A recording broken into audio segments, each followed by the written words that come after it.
आज के इस महत्वपूर्ण कार्यक्रम में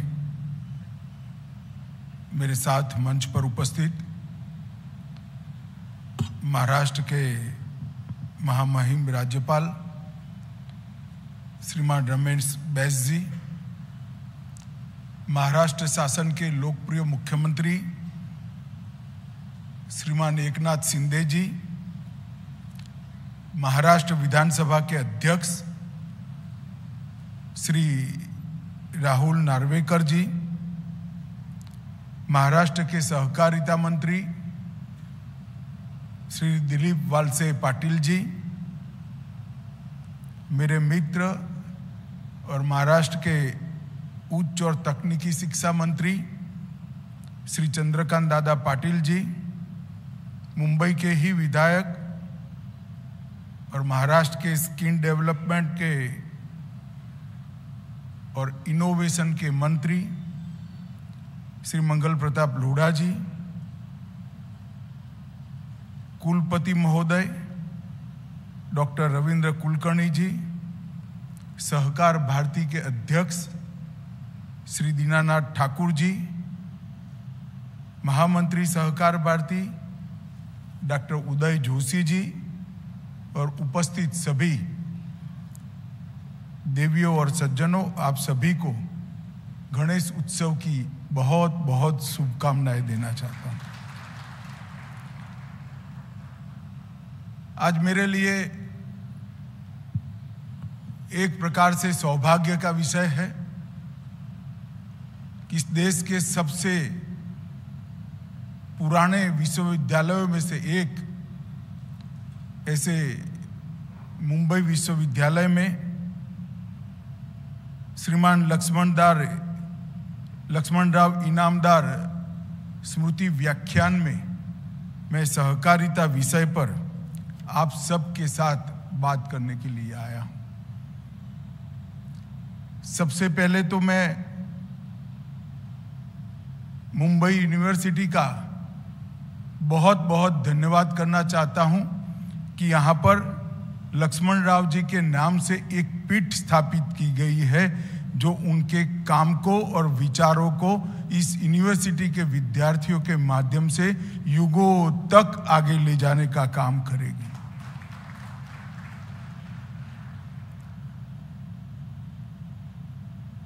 मैंने वकील साहब के साथ बहुत काम नहीं किया है क्योंकि मैं जब कार्यकर्ता बना तब उनका कार्य क्षेत्र गुजरात के बाहर क्षेत्रीय कार्य क्षेत्र हो चुका था और उनकी तबीयत भी ठीक नहीं रहती थी। परंतु मैं गुजरात से आता हूं, अनेक कार्यकर्ताओं को जानता हूं जिन्होंने सालों तक लक्ष्मणराव इनामदार के साथ काम किया है, वकील साहब के साथ काम किया है। एक बहुत वरिष्ठ कार्यकर्ता ने इनके लिए एक शब्द प्रयोग किया था कि लक्ष्मणराव जी पारसमणि जैसे होते थे, सिर्फ लोहे के पास जाकर उसको स्पर्श करना होता था, सोने जैसा कार्यकर्ता बनकर वो अपने आप ही बाहर आता।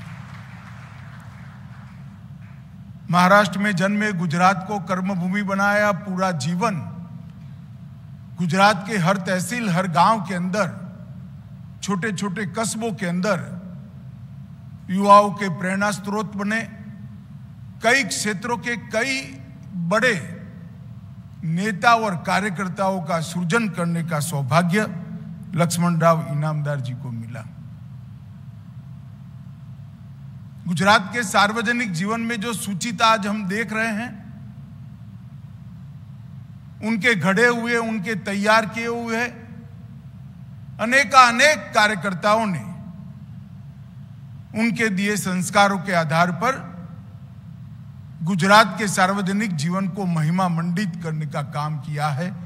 और इसीलिए मैं मानता हूं, मैं तो गुजरात से ही आता हूं, गुजरात का सार्वजनिक जीवन आज सुचिता से युक्त है। इसमें वकील साहब का बहुत बड़ा भारी योगदान है, इसको कोई नकार नहीं सकता। जब उनको सहकारिता क्षेत्र का काम दिया गया सहकार भारती की स्थापना हुई, उस वक्त उनका सहकारिता से कोई स्नान सूतक का संबंध नहीं था। देश भर के सहकारिता क्षेत्र के प्रमुख नेताओं में आज लक्ष्मणराव जी को सभी लोग आदर के साथ याद करते हैं, मगर ये सभी नेताओं में स्वयं लक्ष्मणराव अकेले एक ऐसा नेता थे जो किसी भी सहकारिता समिति के ना सदस्य थे ना पदाधिकारी थे, फिर भी सहकारिता क्षेत्र में उनका योगदान बहुत बड़ा था।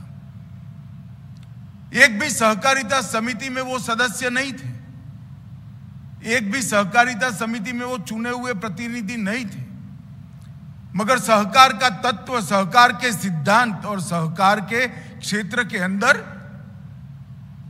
जो व्याप्त बुराइयां हैं उसको सत्व को जागरूक करते हुए किस तरह से दूर करना, इसके लिए अंतिम सांस तक सहकार भारती के मार्गदर्शक के रूप में उन्होंने काम किया। और इसका ही नतीजा है कि आज सहकार भारती एक अलग आयाम के साथ यहां खड़ी हुई दिखाई पड़ती है। वकील साहब वैसे तो पुणे के पास के खटाव गांव में जन्मे, पढ़ाई लिखाई भी महाराष्ट्र में ही हुई, मगर कोई व्यक्ति निस्वार्थ जीवन कैसे जी सकता है और जीता है तो किस प्रकार की सुगंध की निर्मित करता है, उसको देखना है तो आप गुजरात में चले जाइए और सार्वजनिक जीवन में काम करने वाले लोगों से वकील साहब के बारे में पूछिए तो वो बताएंगे कि वकील साहब का योगदान कितना बड़ा है। उन्होंने अनेक लोगों के जीवन में जीवन का उद्देश्य भी दिया, उद्देश्य को प्राप्त करने का हौसला भी दिया और उद्देश्य को प्राप्त करने के लिए सच्ची राह से कभी भी चलित नहीं होने का साहस भी लक्ष्मणराव इनामदार ने दिया। और इसके कारण ही वकील साहब आज मेरे जैसे हजारों लाखों कार्यकर्ता के लिए न केवल श्रद्धेय हैं, इनके जीवन में इनका बहुत बड़ा योगदान है। तो मैं आज इस अवसर पर मनपूर्वक वकील साहब के सहकारिता क्षेत्र में और वकील साहब के कार्यकर्ता घड़ने में, जो सार्वजनिक जीवन के कार्यकर्ताओं को घड़ने में जो योगदान रहा है, इसको मनपूर्वक प्रणाम कर कर मेरी बात की शुरुआत करना चाहता हूं। मित्रों, आज यहां पर मुझे बताया गया कि बैंकिंग क्षेत्र से जुड़े हुए बहुत सारे अग्रणी लोग यहां पर उपस्थित है, शिक्षाविद भी है, नीति निर्धारण करने वाले लोग भी हैं। मैं आज यहां पर सहकारिता के बारे में बात करने आया हूं। भारत में सहकारिता आंदोलन कोई नया नहीं है।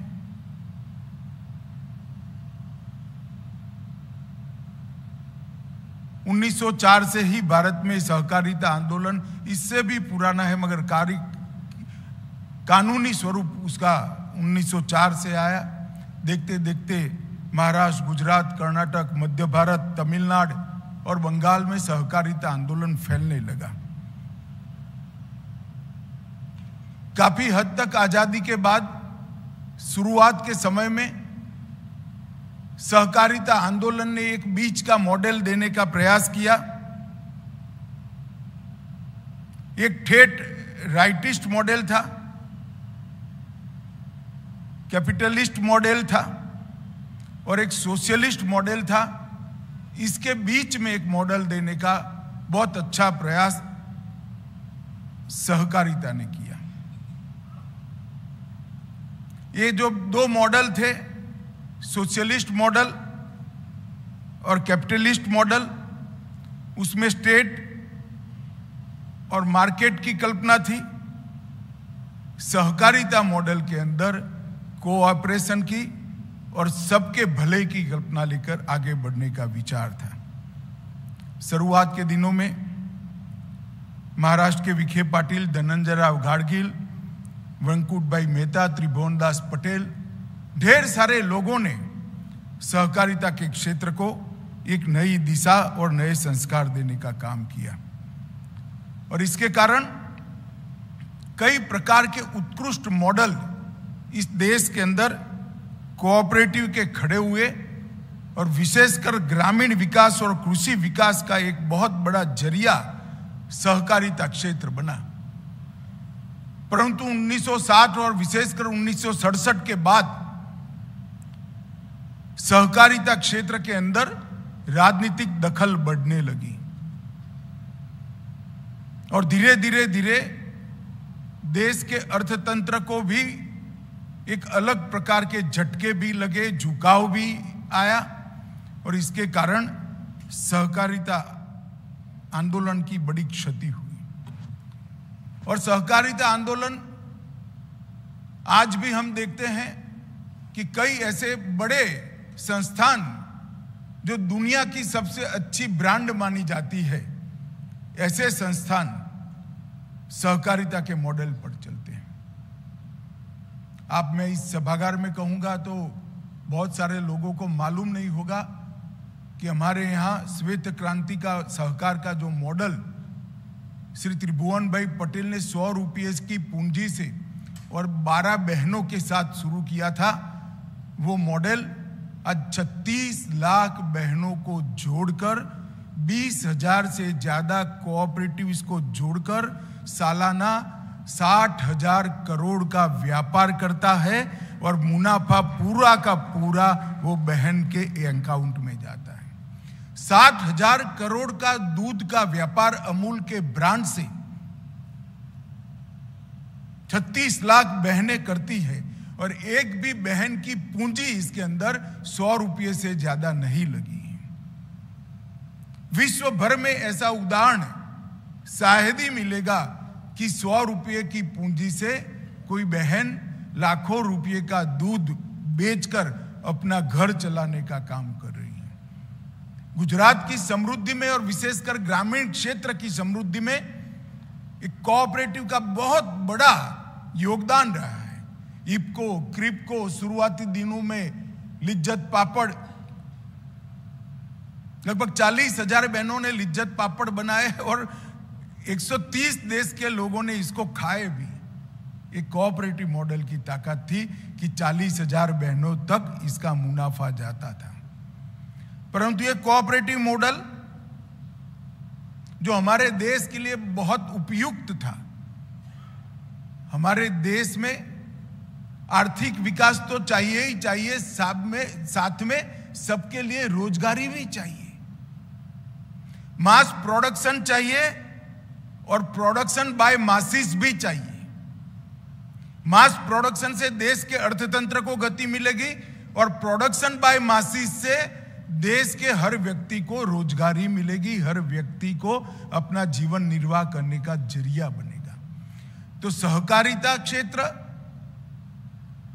और देश का अर्थतंत्र के अंदर बाकी सारे माध्यमों से आगे बढ़ने की ललक, ये दोनों का कॉम्बिनेशन ही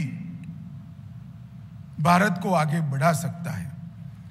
और सहकारिता का मॉडल मानव केंद्रित मॉडल है। मित्रों, आज देश में 30 करोड़ सदस्यों के साथ 8.5 लाख कोऑपरेटिव समितियां हैं, 93,000 पैक्स हैं, 2 लाख दुग्ध समिति है और इफको, क्रिप्को, अमूल, ढेर सारी ऐसी सहकारी संस्थाएं हैं जिन्होंने समग्र विश्व के अंदर नाम प्राप्त किया है। हमारे 12 कोऑपरेटिव बैंक्स 300 स्थान रखते हैं। अभी अभी एकनाथ जी ने जिक्र किया कि मोदी जी ने कोऑपरेटिव डिपार्टमेंट को कृषि डिपार्टमेंट से अलग कर एक स्वतंत्र विभाग बनाया। बहुत सारे लोग ऐसा मानते थे कि अब कोऑपरेटिव कालबाह्य हो गया, इरिलेवेंट हो गया है, परंतु उसी समय मोदी जी ने कोऑपरेटिव डिपार्टमेंट को अलग डिपार्टमेंट बनाकर कोऑपरेटिव मूवमेंट में एक नई जान डालने का काम किया है और फिर से उसको गति देने का काम किया। मैं थोड़ा इसके पीछे की मंशा के बारे में बात करना चाहता हूं। 2014 से 2023 तक नरेंद्र मोदी जी ने इस देश के 60 करोड़ लोग जो देश के अर्थतंत्र के साथ जुड़े ही नहीं थे, आप कहोगे कि किस तरह की बात भारत सरकार के मंत्री कर रहे हैं, मगर मैं सच बोल रहा हूं। 2014 तक इस देश के 60 करोड़ लोग देश के अर्थतंत्र के साथ जुड़े ही नहीं थे, क्योंकि 60 करोड़ लोगों के पास परिवार में, खुद का छोड़ो, परिवार में एक भी बैंक अकाउंट ही नहीं था। तो एक प्रकार से इनफॉर्मल इकोनॉमी के तहत वो जीते थे, कुछ कमा लेते थे, खर्च कर देते थे, खाते थे, आगे का भगवान जाने। न इनके जीवन में कोई सुरक्षा थी, न स्थिरता थी, न स्वप्न थे। ये 60 करोड़ लोगों को मोदी जी ने 9 साल के अंदर बैंक अकाउंट दिया, खुद का घर दिया, घर में पीने का पानी दिया, घर में बिजली दी, घर में गैस दिया, घर में शौचालय दिया, हर व्यक्ति को 5 किलो अनाज प्रति माह मुफ्त देकर उसको खाने की चिंता से मुक्त कर दिया। ये 60 करोड़ लोगों को 5 लाख तक का पूरा स्वास्थ्य का खर्चा नरेंद्र मोदी जी ने फ्री ऑफ कॉस्ट कर दिया। और अचानक ही ये 60 करोड़ लोगों के जीवन में एक नई ऊर्जा का संचार हुआ। पीढ़ियों से जिनका जीवन कल मैं क्या खाऊंगा उसमें बीतता था, आज उसकी खाने की चिंता समाप्त हो गई। उसका जीवन में कहां रहूंगा इसमें बीतता था, इसकी रहने की चिंता समाप्त हो गई। उसके घर में गैस, बिजली आ गया, शौचालय आ गया, स्वास्थ्य की चिंता भी समाप्त हो गई। अब वो क्या करें? बैंक अकाउंट मिल गया, अर्थतंत्र के साथ जुड़ गया, और ये 60 करोड़ लोग अब देश के विकास के अंदर कंट्रीब्यूट करना चाहते हैं, योगदान करना चाहते हैं, मगर पूंजी नहीं है, उनके पास पैसा नहीं है, तो योगदान कैसे करेंगे? इनके पास पूंजी नहीं है, परंतु पहले जो खाने पीने में पैसे जाते थे, दवाइयों में पैसे जाते थे, थोड़ा बहुत बच्चों को पढ़ाने में जाते थे, ये सारे पैसे बचकर थोड़ी छोटी सी पूंजी बनी है। वो एक तो देश के विकास में काम करना चाहता है और उसके पास पूंजी नहीं है, फिर भी उसको देश के विकास के साथ जोड़ना है, तो इसका एकमात्र रास्ता सहकारिता क्षेत्र है, कोऑपरेटिव है। इसके माध्यम से ही ये 60 करोड़ लोगों को देश के विकास के साथ जोड़ सकते हैं। सहकारिता क्षेत्र ऐसा है जिसमें बड़ी पूंजी वाले बड़े बड़े उद्योगों की स्पर्धा छोटी पूंजी वाले हजारों लोग इकट्ठा कर सकते हैं, और मुनाफा हर व्यक्ति के पास जा सकता है। मैंने जैसे पहले कहा, अमूल का मॉडल, किसी भी महिला ने 100 रुपये से ज्यादा नहीं निकाला, मगर 36 लाख महिलाएं हैं और वो मुनाफा करने लगा, तो आज 60,000 करोड़ रुपए का व्यापार वो 100 रुपये की पूंजी से करते हैं। तो ये 60 करोड़ लोग जो देश के अर्थतंत्र के साथ जुड़े ही नहीं थे, वो 60 करोड़ लोगों को देश के अर्थतंत्र के विकास के अंदर योगदान करना है, विमेन लेड डेवलपमेंट को आगे बढ़ाना है, ग्रामीण विकास को महत्व देकर गांव से शहरों की ओर भगने की गति को कम करना है, और हर व्यक्ति को देश के अर्थतंत्र के साथ जोड़ना है। तो cooperative is the only model जो छोटे से छोटे व्यक्ति को छोटी पूंजी के साथ देश के विकास में योगदान करने का काम करा सकता है। इसलिए मोदी जी ने कोऑपरेटिव डिपार्टमेंट की स्थापना की और आज मैं विश्वास से कह सकता हूं कि ये कम समय के अंदर ढेर सारे परिवर्तन भारतीय जनता पार्टी की नरेंद्र मोदी सरकार ने कोऑपरेटिव के माध्यम से ग्रामीण अर्थतंत्र और देश के अर्थतंत्र को गति में लाने के लिए किए हैं। अर्बन कोऑपरेटिव बैंकों के लिए भी ढेर सारे काम किए, क्योंकि मैं बता देता हूं ज्यादातर लोग इसी क्षेत्र से यहां पर बैठे हैं, बाद में ग्रामीण क्षेत्र की बात करूंगा। सेटलमेंट का प्रॉब्लम था, अर्बन कोऑपरेटिव बैंक सेटलमेंट नहीं कर सकते थे। हमने इस मुद्दे को रिजर्व बैंक के साथ उठाया और अब अर्बन कोऑपरेटिव बैंक को भी सेटलमेंट करने का अधिकार दे दिया गया है।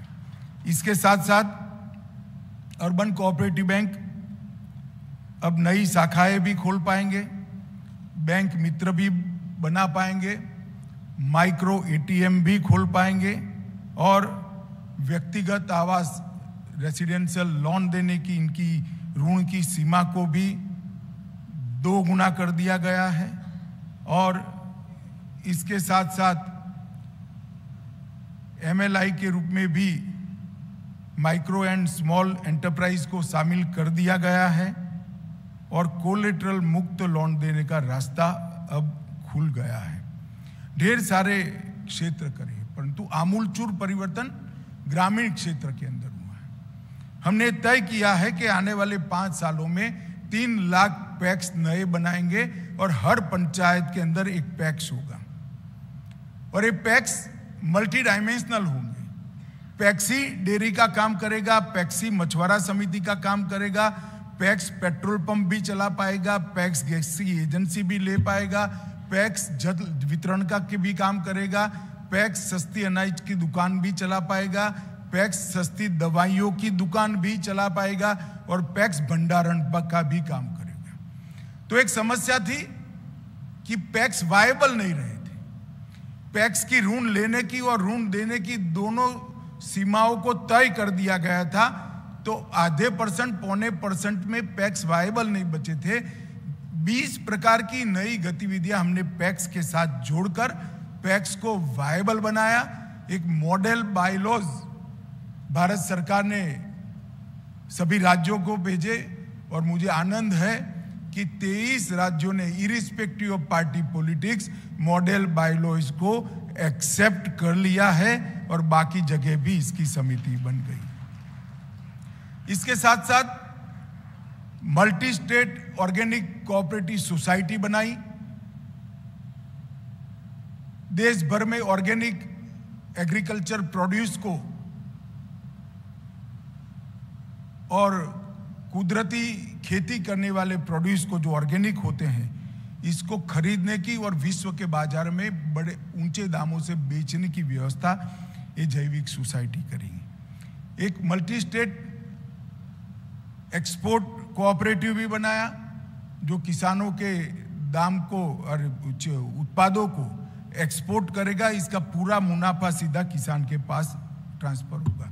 और एक मल्टी स्टेट कोऑपरेटिव बीज समिति के लिए भी बनाया। विश्व की सबसे बड़ी खाद्यान्न भंडारण योजना भी पैक्स के माध्यम से हम आगे चलाने वाले हैं। इसके साथ साथ सहकारिता यूनिवर्सिटी भी बनाने वाले हैं। जैम के माध्यम से सारे कोऑपरेटिव्स की चीजों को बेचने की भी व्यवस्था की है और 1100 एफपीओ भी नए पैक्स के माध्यम से होंगे। पैक्स अब सीएससी का भी काम कर पाएंगे। सहकारिता क्षेत्र के अंदर ट्रेनिंग के मॉड्यूल को भी हमने आमूल चूर परिवर्तन किया है और नई बनने वाली सहकारिता यूनिवर्सिटी के साथ इसको जोड़कर चाहे बैंकिंग हो, चाहे डेयरी इंडस्ट्री हो, चाहे स्टोरेज हो, चाहे मार्केटिंग हो या एग्रीकल्चर फाइनेंस हो, हर क्षेत्र के प्रोफेशनल कोऑपरेटिव कंसेप्ट को समझने वाले प्रोफेशनल्स पैदा करने का काम ये हमारी नई सहकारिता यूनिवर्सिटी करेगी। मुझे विश्वास है कि इससे ग्रामीण अर्थतंत्र के अंदर वो जो 60 करोड़ लोग बिखरे हुए देश भर में बैठे हैं, जिनको अब काम भी करना है, इनके स्वप्न भी जागरूक हो चुके हैं, खुद भी कमाना चाहता है, देश के अर्थतंत्र में योगदान भी कराना चाहते हैं, ये सभी 60 करोड़ लोगों के लिए देश के अर्थतंत्र में योगदान करने का एक जरिया इसके माध्यम से खड़ा होगा। हमने ढेर सारे सरकारी बदलाव भी किए हैं। इनकम टैक्स के अंदर कोऑपरेटिव और कॉरपोरेट दोनों को एक समान स्तर पर लाने का काम आजादी के बाद पहली बार नरेंद्र मोदी जी ने किया है। टैक्सेशन में एक ही लेवल कर लगभग 10,000 करोड़ से ज्यादा पुराना डिस्प्यूट और हर साल 3,000 करोड़ की टैक्स की बचत चीनी कोऑपरेटिव मिलों के साथ करने का फैसला भारत सरकार ने किया है। सहकारी समितियों के अधिभार को 12% से घटाकर 7% कर दिया। मैट को 18 से 15.5% कर दिया। मित्रों, आज मैं यहां पर आया हूं तब ये कहने आया हूं कि कोऑपरेटिव की गतिविधि को अगर हम समय के साथ बदलकर आधुनिक से आधुनिक टेक्नोलॉजी को कोऑपरेटिव क्षेत्र आत्मसात कर आगे बढ़े तो मुझे पूरा विश्वास है आज के समय में भारत जैसे देश में रोजगारी के साथ अर्थतंत्र के विकास का इसके बड़ा और अच्छा तरीका और कोई नहीं है। इसलिए हमने सभी पैक्स को भारत सरकार के खर्चे से कंप्यूटराइज करने का काम किया है। इसका सॉफ्टवेयर और उसका लेगेसी डेटा भी भारत सरकार के खर्चे से कंप्यूटर में डालकर पैक्स को आगे पर कंप्यूटराइज कर चलाने की पूरी व्यवस्था भारत सरकार ने की है। आने वाले दिनों में सहकारिता क्षेत्र के अंदर, कोऑपरेटिव क्षेत्र के अंदर ढेर सारे नए कदम उठाए जाने वाले हैं। मैं आज यहाँ पर जो कोऑपरेटिव क्षेत्र से जुड़े हुए लोग हैं, इन सभी को यही कहने आया हूँ कि आप गलती से भी ऐसा मानकर मत चलिएगा कि कोऑपरेटिव इरिलेवेंट हो चुका है। मैं आपको विश्वास के साथ कह सकता हूँ कि कोऑपरेटिव का भविष्य और उज्जवल होने जा रहा है और विश्वास के साथ सहकारिता क्षेत्र ने आगे बढ़ना है और इस देश के 60 करोड़ लोगों को देश के अर्थतंत्र के साथ जोड़ने का पुण्य कार्य हमने करना है। मैं एक बार फिर से मुंबई यूनिवर्सिटी के कुलपति और कुलाधिपति दोनों का हृदय से धन्यवाद करना चाहूँगा कि लक्ष्मण राव इनामदार व्याख्यान माला के अंदर आज मुझे यहाँ कर कोऑपरेटिव आज के संदर्भ में इस विषय पर बोलने का आपने मौका दिया। और फिर से धन्यवाद करना चाहूँगा कि वकील साहब के नाम पर आपने चेयर प्रस्तापित कर मेरे जैसे हजारों लाखों कार्यकर्ताओं को वकील साहब के नाम को आपने श्रद्धांजलि देने का जो प्रयास किया है, इससे बहुत उपकृत किया है। तो मैं फिर से एक बार वो कार्यकर्ता समूह की ओर से भी धन्यवाद कर मेरी वाणी को विराम दूंगा। वंदे मातरम। देश विदेशातील प्रत्येक घडामोडींचे लाईव्ह अपडेट मिळवण्यासाठी आता साम टीव्हीच्या सर्व सोशल मीडिया प्लॅटफॉर्मला लाईक, फॉलो आणि सबस्क्राइब करा। तसंच सर्व नोटिफिकेशनसाठी बेल आयकॉन प्रेस करायला विसरू नका।